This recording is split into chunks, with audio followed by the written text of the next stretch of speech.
जो बीएड की बात करेगा, हम जैसे जो ओबीसी कैंडिडेट हैं या एससी एसटी हैं, इन्होंने उनके लिए रोस्टर लगा रखा है, क्रीमी लेयर लगा रखा है।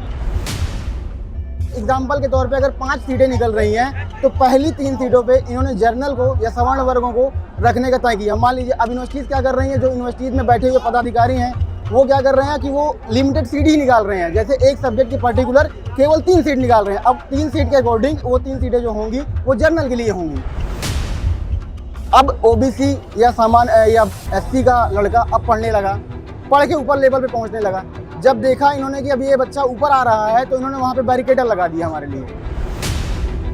अब ये फंडामेंटल क्या कर रहा है कि हमें तोड़ रहा है, यानी कि आप पहुंचकर भी वहां तक नहीं बन पाएंगे। एससी एसटी ओबीसी वाले हैं, इनको पूर्ण न्याय तभी तक मिलेगा जब तक जाति जनगणना ये नहीं हो जाएगी। हमारे पूर्वजों ने जिनको वोट दिया, उनको जिताया 70 साल तक, हम उसके बहुत आभारी हैं, क्योंकि ये इनका एक सिस्टमेटिक था। ईयर बाई ईयर या 6 महीने साल भर में रिक्रूटमेंट निकालते थे। पर ये जो वर्तमान की सरकार है, बीजेपी की सरकार है, ये क्या कर रही है, ये सिर्फ अपना चुनाव का फंडामेंटल देख रही है।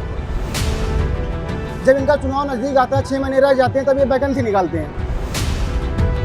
और अभी मेरी वर्तमान में खुद ऐसी स्थिति बनी हुई है कि मैं एक बीएड किया हुआ छात्र हूं और फिर वर्तमान में हमें डिलीवरी बॉय का काम करना पड़ रहा है। सियासत कौन करता है, बगावत कौन करता है, हमें मालूम है कि हमारी हिफाजत कौन करता है।